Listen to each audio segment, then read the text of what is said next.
নমস্কাৰ মই গীতাঞ্জলি শৰ্মা পুনৰ এটা নতুন ভিডিও লৈ আহিছো আপোনালোকৰ কাৰণে আজিৰ ভিডিওটো বহুতেই বেছি ইনফৰমেটিভ সো আপোনালোকে স্কিপ নকৰাকে একদম হেখলৈকে চাব যদি আমি অলপ সাৱধানেৰে চলো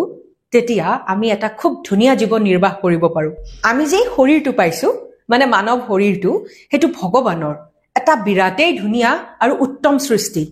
আমাৰ শৰীৰটোৱে সময়ে সময়ে আমাক কেনেদৰে সংকেত দি থাকে ভাবিছেনে হে আপুনি কেতিয়াবা আমি শৰীৰত কিবা এটা অসুবিধা পাও শৰীৰটোৱে আমাক সংকেত দি দিয়ে যদি হে সংকেতসমূহক ভালদৰে অধ্যয়ন কৰো আমি তেতিয়া বুজিব পাৰিম যে আমাৰ শৰীৰটোৱে কি সমস্যাৰ সন্মুখীন হৈ আছে আজি কথা পাতিম ভৰি দুখনৰ বিষয়ে ভৰি দুখনে অনৰ্গল আমাৰ দেহৰ ভাৰ কঢ়িয়াই লৈ ফুৰে ভৰি দুখনে কি সংকেত দিলে আমি কি সমস্যাৰ সন্মুখীন হোৱাটো বুজাই আহক হেয়া জানি লওঁ আহক প্ৰথমতে এটা খুব কমন প্ৰবলেমৰ বিষয়ে আলোচনা কৰো হেয়া হ'ল ভৰিৰ বিষ বিশেষকৈ ভৰিৰ কলাফুলৰ বিষ সৰু লৰা ছোৱালী বয়সস্থ পুৰুষ বয়সস্থ মহিলা সকলোৱে এই সমস্যাত ভুগে বিশেষকৈ যেতিয়া ৰাতি শুৱাৰ সময় হয় সেই সময়ত কলাফুলত বিষ হয় কলাফুলৰ বিষ মানে আমাৰ শৰীৰত হৈছে ভিটামিন B12 ৰ ডেফিচিয়েন্সি মানে আমাৰ শৰীৰত ভিটামিন B12 ৰ অভাৱ ঘটিছে ইয়াৰ বাহিৰেও কলাফুলৰ বিষে বুজায় আমাৰ শৰীৰত আছে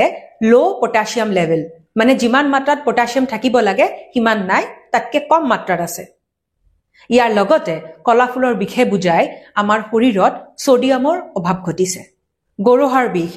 বাপৰে এই সমস্যাটো মহিলাসকলৰ মাজত বহুতেই বেছি কমন আপোনালোকৰ জীৱনত এনেকুৱা নহয় এনেকুৱা এজনী মহিলা আছে যিয়ে কয় যে খুজ কাঢ়িব নোৱাৰো কাৰণ গৰুহাৰ বিষ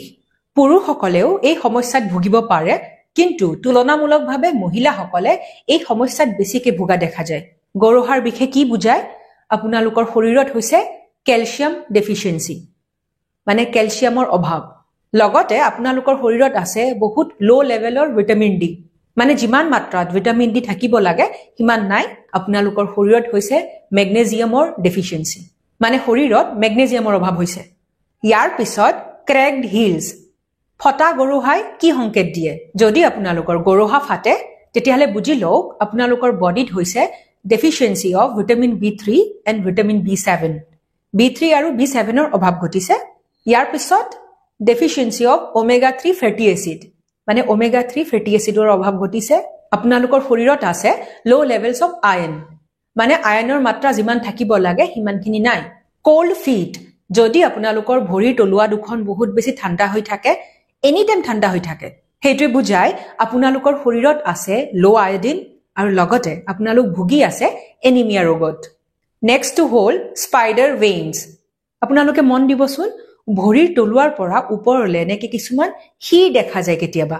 হেয়া কেলে হৈ জানে পুৱাৰ লিভাৰ ফাংচন মানে আপোনাৰ লিভাৰটোৱে ভালকে কাম কৰিব পৰা নাই দুৰ্বল হৈ পৰিছে নতুবা আপুনি দিনটোত বহুত সময় থিয় হৈ থাকিবলগীয়া হয় তেতিয়াও তেনেকে স্পাইডাৰ ভেইনছ দেখা যায় দেন ভৰিৰ তলুৱা দুখন নাম হৈ পৰা নতুবা টিংলিং সেন্সেশন মানে ভৰিৰ তলুৱা দুখন জিনজিনাই থাকে নতুবা কামুৰা যেন লাগে আৰু লগতে খুব অবক হৈ পৰে হেয়া হয় ডেফিচিয়েন্সি অফ ভিটামিন B12 মানে আপোনালোকৰ বডিত ভিটামিন B12 ৰ অভাৱ হৈ আছে আৰু লগতে ইনসাফিচিয়েন্ট ভিটামিন E যিমান মাত্ৰাত থাকিব লাগে সিমানখিনি নাই দেন এংকল পেইন মানে খাৰগাঁঠিৰ বিষ হেয়া কেতিয়া হৈ জানে যদি আপোনাৰ শৰীৰত ইউৰিক এসিডৰ লেভেল বহুত বেছি হাই মানে ইউৰিক এসিডৰ মাত্ৰা বহুত বেছি বাঢ়ি গৈছে তেতিয়া আপোনালোকৰ এংকল পেইন হ'ব খাৰগাঁঠি বিষাব আৰু লগতে লো লেভেলছ অফ ভিটামিন ডি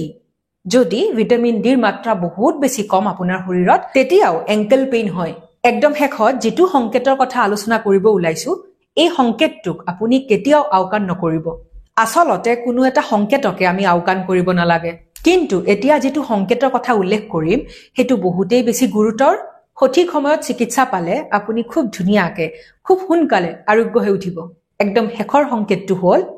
ভৰি ফুলা আপোনালোকৰ ভৰি দুখন ফুলে বিশেষকৈ আপোনালোকৰ ভৰিৰ তলুৱা দুখন আৰু লগতে খাৰগাঁঠি ফুলি উঠে হেয়া কেতিয়া হৈ জানে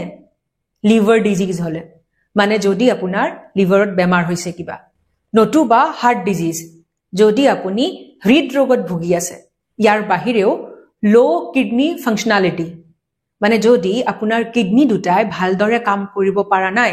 কিবা কিডনিৰ সমস্যা ঘটিছে তেতিয়াও তেনেকে ভৰি ফুলে আৰু একদম শেষত লো হিমোগ্লোবিন যদি হিমোগ্লোবিনৰ মাত্ৰা বহুত কম তেতিয়াও আপোনাৰ ভৰি তলুৱা ফুলিব পাৰে এই সংকেতসমূহক কেতিয়াও আওকাণ নকৰিব আপোনালোক আটায়ে আয়ুষ্মান ভৱক ইমান মৰম দিছে সাপোৰ্ট কৰি আহিছে তাৰ বাবে আয়ুষ্মান ভৱৰ প্ৰত্যেক গৰাকী দৰ্শকক মোৰ আন্তৰিক ধন্যবাদ জ্ঞাপন কৰিছো এনেকে মৰম দি থাকিব আৰু মই আপোনালোকৰ বাবে নতুন নতুন আৰু ইনফৰমেটিভ ভিডিঅ' পোষ্ট কৰি থাকিম তেন্তে আজিলৈ আহিছো stay happy and stay healthy love you all